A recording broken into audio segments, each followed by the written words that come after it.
बंधुओं, आज हम भगवत कृपा से, भगवान की कृपा से 7वें भाग में प्रवेश करने जा रहे हैं। ये भगवान की अनंत कृपा हमारे ऊपर हुई है, जो कि हम 7वें भाग में प्रवेश करने जा रहे हैं।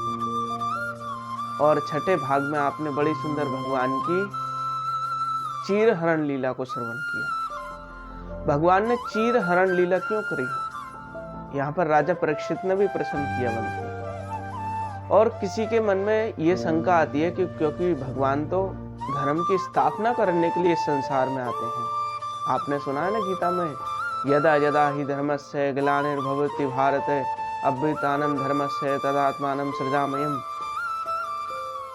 यानी जब जब अधर्म फैलता है संसार में, तब तब मेरे प्रभु शरीर धारण करके आते हैं, अवतार लेकर आते हैं। लेकिन यहाँ पर राजा परीक्षित कह रहे हैं कि हे गुरुदेव, मुझे ये समझ नहीं आ रहा कि भगवान चीर हरण लीला क्यों कर रहे हैं, इसको मुझे विस्तार पूर्वक समझाइए। तो श्री सुखदेव जी महाराज कहते हैं कि परीक्षित सुनो, जो भगवान चीर हरण लीला कर रहे हैं, भगवान ने इसलिए चीर हरण लीला करी क्योंकि जो वस्त्र हैं गोपियों के, वो है अविद्या। क्योंकि आप देखना संसार में जिसके अंदर अज्ञान होगा, अविद्या होगी, राग होगा, द्वेष होगा, वो भगवान के निकटतम नहीं आ सकता है, वो भगवान के पास नहीं आ सकता है।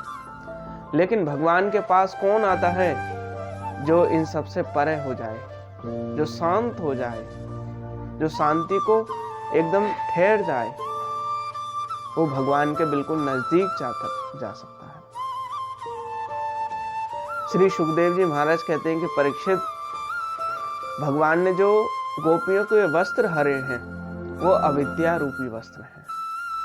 और जब भगवान किसी भक्त को अपनी शरण में लेते हैं, सबसे पहले उसके वस्त्रों को ही हरण करते हैं, अविद्या को ही हरण करते हैं, अहंकार को दूर करते हैं। आपने सुना होगा, भगवान ने 11वें स्कंद में बड़ा सुंदर कहा है। भगवान कहते हैं कि उद्धव, सबसे पहले जो भक्त मेरी शरण में आता है, जो मेरी शरण में आता है भक्त, उसको सबसे पहले मैं अभिमान दूर करता हूं। पहले तो उसका धीरे धीरे धन को हरण करने लगता हूं। तो उद्धव जी कहते हैं कि प्रभु, ये आप धन क्यों हरण करते हो? क्योंकि धन से होता है मद, और मद हमेशा भगवान के नजदीक जाने से रोकता है। आपने सुना होगा ना, किसी को मद होता है, अहंकार आ जाए, अभिमान आ जाए, तो जो भगवान का भजन करता है निष्काम होकर, वो निश्चित ही भगवान की ओर समर्पित हो जाता है, भगवान की ओर पहुंच जाता है। तो आगे बड़ा सुंदर बताया कि कहते हैं कि परीक्षित कि यज्ञ पत्नियों पर भगवान ने बड़ी सुंदर कृपा करी। यहाँ पर एक बात और मैं कहना चाहूंगा कि व्यक्ति को, किसी को धन के ऊपर मान होता है, किसी को किसी के ऊपर अभिमान होता है, लेकिन मैं कहूंगा यहाँ पर, किसी को दौलत पे नाज है, किसी को शोहरत पे नाज है, किसी को दौलत पे नाज है, किसी को शोहरत पे नाज है, लेकिन जिसको मेरे बांके बिहारी मिल जाए, उससे बड़ा भाग्यशाली और कौन हो सकता है? उससे बड़ा भाग्यशाली कौन हो सकता है? कहते हैं कि परीक्षित, यज्ञ पत्नियों पर भगवान ने बड़ी सुंदर कृपा करी कि गोपियों ने कहा कि राम राम महावीर्य कृष्ण दुष्ट निवर्हण ऐसा वे बाधते छुनस्तच्छान्ति कुत महत्। कहते हैं कि गोपियों ने भगवान के चिंतन को ध्यान करने लगी, भगवान के स्वरूप का ध्यान करने लगी। और कहते हैं कि देखो, पृथ्वी पर अनेक राक्षस हुए, उनका कल्याण किया है परीक्षित। लेकिन सबसे बड़ा कल्याण तो बंधुओं वो है जो व्यक्ति भगवान की शरण में पहुंचा है। क्योंकि अनंत जन्मों से, क्योंकि बार बार हमारा जन्म होता है। आपने सुना होगा, पुनरपि जन्मम पुनरपि मन्नम पुनरपि जठरे जठरे शयनम। तैत्तिरीय उपनिषद में बड़ा सुंदर कहा। हमारे वेद कह रहे हैं, हमारे शास्त्र कह रहे हैं, हमारे पुराण कह रहे हैं, हमारे ऋषि मुनि कह रहे हैं, हमारे भगवान कह रहे हैं कि जो वक्त मेरी शरण में आ जाता है, सब भगवान की ओर इशारा कर रहे हैं। और देखो, पृथ्वी माता को यहाँ पर प्रणाम किया, और पृथ्वी माता को प्रणाम करके कि हे भूमि देवा शरणु कृष्णा देश कारिणी। जब भगवान ने बड़ी सुंदर लीला करी, और लीला करने के बाद कहते हैं कि देखो, यज्ञ पत्नियों के पास जाओ। मथुरा से थोड़ी दूर गौओं को चराने के लिए जब भगवान के साथ ग्वालवाल गए, तो देखो कहा कि जाओ, मुझे भूख लग रही है और ब्राह्मणों से भोजन लेकर आओ। और महाराज सारे ग्वालवाल भगवान के आदेश के अनुसार जब गए हैं, और जाने के बाद जो ब्राह्मण देवता यज्ञ कर रहे थे, तो उनको दंडवत प्रणाम किया। लेकिन यज्ञ में बैठा हुआ व्यक्ति का नियम होता है, वो बोल नहीं सकता, क्योंकि जिसका तिलक होता है यज्ञ करने के लिए, वो व्यक्ति बोल नहीं सकता है। लेकिन इशारा पूरा कर रहे हैं ग्वालवाल भगवान ब्राह्मणों को, लेकिन ब्राह्मण ने कोई जवाब नहीं दिया। फिर लौट कर आए, और महाराज जैसे ही लौट कर आए हैं, तो तुरंत अब कहा कि हे प्रभु, आपने किसके पास भेजा था? अरे वो तो कुछ भी जवाब नहीं दे रहे। तो भगवान ने कहा कि अब तुम यज्ञ पत्नियों के पास जाना, वो तुमको भोजन देगी। और महाराज जैसे ही जा गए और जाकर प्रणाम किया, यज्ञ पत्नियों ने कहा कि श्याम हिरण्य परिधिम बनमाल्य वर्ण। और जैसे ही कहा कि हमारे श्याम सुंदर आए हुए हैं, तो यज्ञ पत्नियां कहते हैं कि हम भी भगवान का दर्शन करना चाहती हैं, हम भी करना चाहती हैं दर्शन प्रभु का। तो ग्वालवाल बोले कि हाँ चलिए जरा। और महाराज खूब भगवान के लिए 56 भोग यज्ञ पत्नियों ने बनाए, क्योंकि भक्त की अभिलाषा रहती है। एक व्यापारी की दृष्टि देखिए और एक भक्त की दृष्टि देखिए। एक संत रहते थे, और उस संत के साथ ही एक सेठ था, और महाराज दोनों ही यात्रा करने के लिए गए।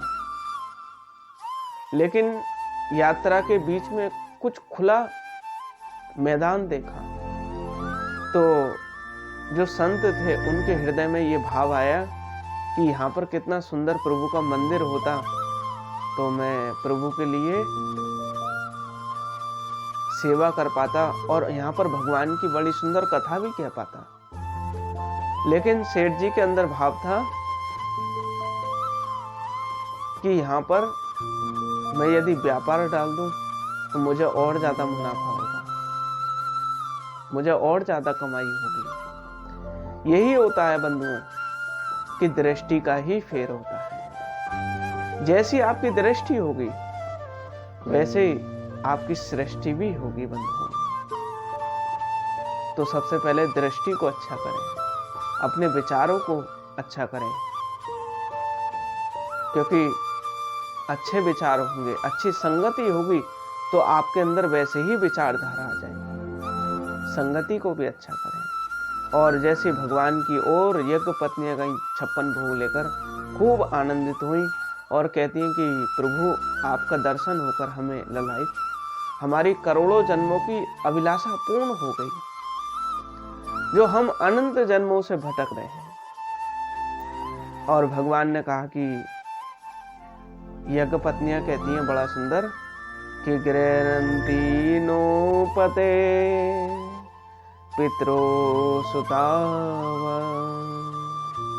ने भ्रात बंधु सुहृदय कुत एव चान्यते। कहते हैं कि प्रभु हम सब कुछ छोड़कर आपकी शरण में आ गए हैं। भगवान ने स्वागत किया यज्ञ पत्नियों का, और यज्ञ पत्नियों से भगवान ने कहा कि पतयो नाव सूर्य पितृ भ्रात सुतादय लोकास्य वो मयोपेता देव अपर्ण मन। भगवान कहते हैं कि देखो यज्ञ पत्नियों, तुम कुछ भी छोड़कर मत आओ, तुम अपने पतियों के पास जाओ और उनके साथ रहो, और मैं शरद पूर्णिमा के दिन तुम्हारी पूर्ण अभिलाषा को, जो तुम्हारे अंदर अभिलाषा है, उसको पूर्ण कर दूंगा। और भगवान ने उनको रति सुख प्रदान किया। आगे जब लौटकर भगवान आए हैं श्रीधाम वृंदावन, तो देखते हैं कि 56 भोगों की तैयारी चल रही है, और भगवान जाकर बाबा की गोद में बैठ गए और बाबा से कहा कि बाबा ये तैयारी किस चीज की चल रही है, मुझे जरा थोड़ा सा बताइए। कि कथताम में पितये कोयम संभ्रमो वापागते किम फलम कस्य चोदस्येन केन वा साधते मख। कहते हैं कि प्रभु ये किस बात की तैयारी चल रही है? यदि एक चीज मुझको बताइए बाबा, यदि आप इंद्र की तैयारी कर रहे हैं तो इंद्र क्या उन्हीं के घर पर वर्षा करेगा जो उसको भोग लगाएंगे? नंद बाबा कहने लगे कि भैया कृष्ण, तेरी बात मेरी समझ में ना आए। हम तो, हमारे तो पूर्वजों से ये प्रथा चलती आ रही है, तो हम पूर्वजों की रीति को निभा रहे हैं, प्रेम से को शिरा रहे हैं। कभी कभी हम भी ऐसा ही करते हैं, कोई कोई पूर्वजों की गलत बात को भी हम सही ठहराने का प्रयास करते हैं। यदि कोई पूर्वज रीति से यदि कोई गलत बात चलती आ रही है, कोई गलत रीति चली आ रही है, तो उसको परिवर्तन करो, क्योंकि जो पूर्ण ब्रह्म परमात्मा की शरण में आ जाए, उससे भाग्यशाली और कोई नहीं हो सकता। और नंद बाबा ने बड़ा सुंदर कहा कि परजन्यो भगवान इंद्रो मेघास्त मूर्ते ते विवर्षन्ति भूतानां प्रेरणं जीवनं पये। कहते कि हमारे भगवान इंद्र की पूजा चल रही है, लेकिन भगवान ने बड़ा सुंदर उत्तर दिया। भगवान ने कहा कि बाबा, कि कोई भी व्यक्ति जैसा कर्म करेगा वैसा ही उसको फल मिलेगा। भगवान ने कहा यहाँ पर कि कर्मणा जायते जंतु कर्मणेव विलीयते सुखं दुःखं भयं क्षेमं कर्मणेवा विपद्यते। भगवान ने कहा कि जो व्यक्ति जैसा कर्म करता है वैसा ही उसको फल मिलता है। यदि आपने पहले अच्छा किया होगा तो आज आपको अच्छा ही फल मिलेगा। यदि आप आज बुरा करोगे तो आपको आगे भी ही बुरा ही मिलेगा। ये कर्मों की रीति है। कर्मों से ही अनंत जन्मों से हम कर्मों के अनुसार भोगों को भोग रहे हैं। योनियों में 84 लाख योनियां बताई हैं, ब्रह्मलोक से पर्यंत और नीचे तक राक्षस योनि तक 84 लाख योनियां हैं। अनंत बार हमने, कितनी बार हमने संसार की भोग अभिलाषा को पूर्ण किया, लेकिन जो व्यक्ति जैसा कर्म करेगा वैसा उसको फल मिलकर ही रहेगा। गोस्वामी जी ने भी कहा, गोस्वामी जी कहते हैं कि कर्म प्रधान विश्व रचि राखा, जो जस करहि से चस फल चाखा, जो व्यक्ति जैसा कर्म करता है वैसा ही उसको फल मिलता है। यदि देखो, दो वृत्तियां होती हैं व्यक्ति के अंदर। यदि आप गलत करोगे तो नरक आपको मिलेगा, यदि अच्छा करोगे तो स्वर्ग मिलेगा। लेकिन जो व्यक्ति भगवान को अर्पित करके काम करता है, सेवा करता है, तो ना उसका अच्छा लगता है ना बुरा होता है, वो तो श्री भगवान की चरणों में पहुंच जाता है। बोले वृंदावन बिहारी लाल की जय। वो ठाकुर जी की शरण में पहुंच जाता है। ये उनका इतना बड़ा प्रभाव है कि सबका जीवन बदल देते हैं प्रभु। और बड़ा सुंदर कहा कि बाबा तुम कुछ मत करो, जो क्योंकि व्यक्ति का कर्म ही गुरु होता है और कर्म ही ईश्वर है। यदि आप गलत कर्म करोगे, भगवान से आशा रखो कि हमारी अच्छे कार्य बने, उन्नति हो गलत काम में, लेकिन भगवान आपका बिल्कुल सहयोग नहीं करेंगे। यदि आप समाज कल्याण सेवा के भाव से कार्य करोगे तो भगवान आपका निश्चित रूप से सहयोग प्रदान करेंगे, निश्चित सहयोग प्रदान करेंगे आपको। और कहा कि देखो सारे ब्रजवासियों को मना लिया। और नंद बाबा कहते हैं कि नंद बाबा ने सब ग्वाल वालों के साथ, ब्रजवासियों के साथ मीटिंग करी है। और जैसे ही महाराज सबके साथ वार्तालाप किया, और वार्तालाप करने के बाद यही निश्चय हुआ कि अब हम गोवर्धन महाराज की पूजा करेंगे। बोले गोवर्धन महाराज की जय। तो एक ब्रजवासी ने पूछा कि अरे भैया कृष्ण, ये बात बता, ये गोवर्धन है कौन? तो कहते हैं कि ये गोवर्धन महाराज वो है जिसमें साक्षात भगवान निवास करते हैं। और बंधुओं, गोवर्धन की कथा गर्ग संहिता में बड़ी सुंदर आती है। क्योंकि एक बार हनुमान जी जा रहे थे, तो हनुमान जी को बीच में रुकना पड़ा। वैसे कथा बहुत सुंदर है, मुझे याद नहीं इसमें, और आगे कभी समय मिलेगा तो आपसे चर्चा करेंगे। अभी तो हम भगवान की लीला में प्रवेश कर रहे हैं, तो लीला में ही चले श्री राधे। तो कहते हैं कि ये गोवर्धन महाराज क्या हमें लाभ क्या प्रदान करेंगे?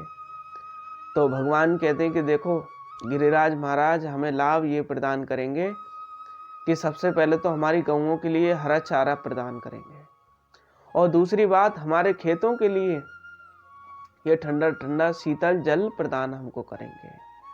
और देखो जब सूर्य का प्रकाश होता है तो हमारे ऊपर छांव भी इनकी आती है, कड़ी धूप होती है। इनके इतने लाभ हैं। और देखो साक्षात भगवान का ही रूप है। आपने देखा होगा गिरिराज महाराज साक्षात भगवान ही है। और जैसे महाराज खूब ढोल नगाड़े सब बजाते हुए गिरिराज महाराज की शरण में गए, सारे ब्रजवासी भगवान कृष्ण भी गए, और एक रूप से गिरिराज महाराज के अंदर भगवान प्रवेश किए। तो एक ब्रजवासी ने कहा कि अरे भैया एक चीज बता कन्हैया, ये तेरे जैसे कौन दिखाई दे रहा हो? क्योंकि गिरिराज महाराज साक्षात कृष्ण ही है प्रत्यक्ष रूप में। तो भगवान कहते हैं कि भैया जिस गैया का दूध मैं पीता हूं ना, उसी गैया का दूध इस गोवर्धन महाराज को भी मैं पिलाऊंगा, इसलिए मेरा जैसा है गया प्रेम से को शिरात है। और जैसे भगवान ने भोग लगवाया कि कृष्ण तोनंतनम रूपम गोप विषम्बलम गत शैलोष्मीति ब्रुवन भूरी वलिमादत ब्रद वपु। और एक रूप से साक्षात भगवान श्री गिरिराज महाराज में प्रवेश। बोले गिरधारी भगवान की जय। भगवान को 56 भोग लगाए, खिचड़ी है, पूड़ी है, हलवा है, और महाराज अनेक प्रकार की मिठाइयाँ भगवान के लिए प्रस्तुत की गई हैं। और इस प्रकार से गिरिराज महाराज की सेवा करी। देखो गिरिराज महाराज की, वैसे तो हम भागवत में बड़ा सुंदर गिरिराज महाराज की परिक्रमा लगवाते हैं, क्योंकि साज के अनुसार होता है। और भागवत में तो इतना आनंद आता है भगवान की कथा में कि जो एक बार सुन ले उसका जीवन सफल ही हो जाता है, वो संसार से परे हो जाता है। फिर उसे संसार की अभिलाषा नहीं रहती है, वो भगवान की ही अभिलाषा करता है, भगवान को ही पाता है। तो मैं तो यही चाहूंगा कि आप ऐसे ही भगवान की कथा को श्रवण करें, ऐसे ही अपने जीवन को धन्य करें। आप देखो कि व्यक्ति का तुरंत हार्ट फेल हो जाता है और मृत्यु हो जाती है। हम संसार में कितनी तैयारियां करते हैं, हम पढ़ाई की तैयारी, एग्जाम की तैयारी करते हैं और महाराज अनेक तैयारियां हम करते हैं, लेकिन इस संसार को छोड़कर एक दिन हमको जाना है, उसकी कोई तैयारी नहीं है हमारी। भैया उसकी भी तैयारी करो। जो शरण प्रभु की आया, यह लोक सुखी परलोक सुखी। जो शरण प्रभु किया जाता है उसका यह लोक भी सुखी हो जाता है और परलोक भी सुखी हो जाता है, उसका जीवन धन्य हो जाता है। और धन्य क्यों ना हो बंधुओं, क्योंकि आपने सुना होगा एते चांस कलाम पुंसाम कृष्णस्तु भगवान स्वयं। भगवान कृष्ण साक्षात हैं, जिनके अंदर सारा संसार समाहित है, सारे लोगों की धरती समाहित है, सब कुछ उन्हीं में लय होता है। आपने सुना होगा मार्कंडेय जी मुनि जी ने भगवान से अभिलाषा करी कि प्रभु मुझे आपका माया का दर्शन करना है। तो भगवान ने कहा कि मेरे मुख के द्वारा पहुंचाना। महाराज अनंत काल हो गए, कहीं नदी पहाड़ पर्वत इतना सब कुछ घूमने के बाद फिर जैसे मुख से निकले तो भगवान वैसे की वैसे। तो भगवान से कहते हैं कि प्रभु आप धन्य हैं, ये आपकी माया है और इस माया से पार और कोई नहीं लगा सकता आपको। यदि आपको लगा सकता है तो आप ही लगा सकते हैं। और भगवान का भजन ऐसे करो बंधुओं, निष्काम होकर। सवे पुंसाम परो धर्मो यो में भक्ति प्रयक्षसी अहेतु की प्रतिहता यदात्माना संप्रशुद्धि। यानी भगवान की भक्ति करो, निष्काम होकर करो, क्योंकि निष्काम भक्त भगवान को अति प्रिय होते हैं। निष्काम भक्त भगवान को अति प्रिय होते हैं।